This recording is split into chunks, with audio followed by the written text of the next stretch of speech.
दुर्ग मासूम हत्याकांड केस, वैस बोले असली गुनाहगार बाहर, राज्यपाल की तबीयत बिगड़ी, कांग्रेस का ज्ञापन कार्यक्रम कैंसिल, 18 अप्रैल को न्याय पथ यात्रा, 21 को सीएम हाउस घेराव।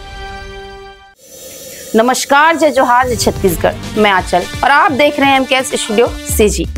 छत्तीसगढ़ के दुर्ग जिले में 6 साल की बच्ची का बेरहमी से मर्डर हुआ है। मासूम से हैवानियत के खिलाफ कांग्रेस 18 अप्रैल से दुर्ग से रायपुर तक न्याय पथ यात्रा निकालेगी।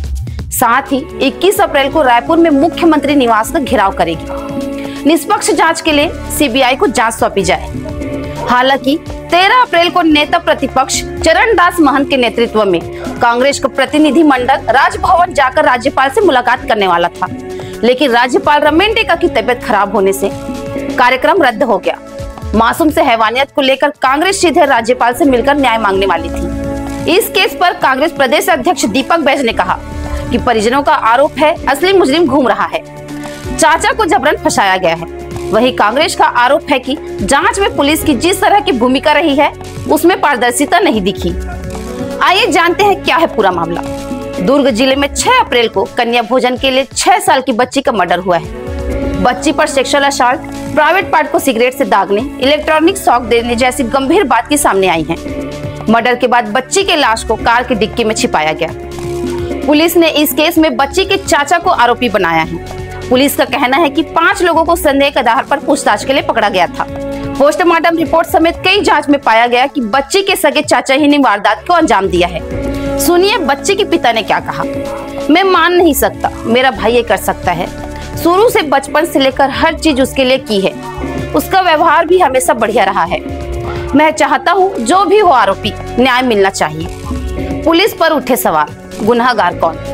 वहीं कांग्रेस के प्रदेश अध्यक्ष दीपक बैज ने कहा कि पीड़ित परिवार को ना तो पुलिस पर भरोसा है और ना ही सरकार पर। उन्होंने आरोप लगाया कि बच्ची के चाचा को जबरन आरोपी बनाया गया है, जबकि असली गुनाहगार अब भी खुला घूम रहा है। दीपक बैज ने दावा किया कि मृत बच्ची के परिजनों से उन्होंने मुलाकात की है। परिवार का कहना है कि पुलिस ने न सिर्फ बुजुर्गों और महिलाओं के साथ बर्बरता की, बल्कि जबरन कबूलनामा भी करवाने की कोशिश की गई। यहाँ तक कि बच्चे की हम उम्र बुआ को भी बेरहमी से पीटा है। उसके चेहरे तक में अंदरूनी चोटें हैं। कांग्रेस विधायक संगीता सिन्हा ने कहा, पुलिस किसी के दबाव में काम न करे, निष्पक्ष जांच हो, उसके बाद फिर चाहे देवर हो तो उसे भी फांसी की सजा हो। सरकार नशे को भी बढ़ावा दे रही है। नाम हम बाहर सुरक्षित है न घरों में। सरकार नशे के कारोबार को भी रोके। आरोपी की बुनियाद पर सवाल, जगह पर दरवाजा तक नहीं। कांग्रेस ने बालोद विधायक संगीता सिन्हा के नेतृत्व में 5 सदस्यीय एक जांच टीम दुर्ग भेजी थी। पुलिस की जांच पर गंभीर सवाल उठाए हैं। कांग्रेस का कहना है कि जिस जगह को पुलिस क्राइम सीन बता रही है वहां कोई दरवाजा तक नहीं है। उस वक्त घर में और भी लोग मौजूद थे, फिर भी पुलिस ने मनमाने तरीके से कहानी बनाई।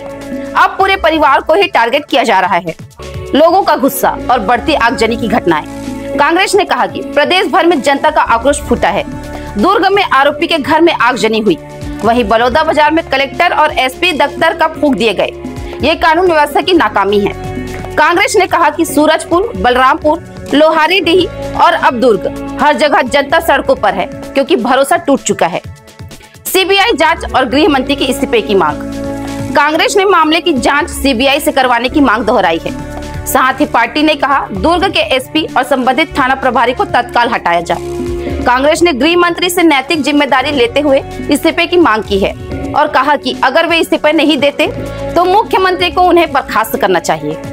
न्याय पथ यात्रा सिर्फ आंदोलन नहीं, बेटियों की आवाज है। कांग्रेस का कहना है कि यह सिर्फ एक राजनीतिक विरोध नहीं है, बल्कि उन तमाम बेटियों की आवाज है जो आज भी न्याय के इंतजार में है। न्याय पथ यात्रा के जरिए पार्टी यह संदेश देना चाहती है कि बेटियों की सुरक्षा सिर्फ चुनावी वादे नहीं, हकीकत में लागू होने चाहिए। जितेंद्र शुक्ला, दुर्ग एसपी ने कहा, जांच में पता चला कि गाड़ी में ऐसा कुछ नहीं हुआ है। गाड़ी वहां 2 दिन से खड़ी थी। हमारे पास उसकी पुष्टि है। गाड़ी के मालिक का पिछले दिन का पूरा रिकॉर्ड है। उसके साले जो बादल हैं, वो कहाँ था उसकी पुष्टि की गई है। किसी को खुश करने को नहीं, बच्ची की न्याय के लिए काम कर रहे हैं। आगे अपडेट के लिए हमारे न्यूज चैनल एमकेएस स्टूडियो में बने रहें। कैमरामैन भूपेंद्र साहू के साथ।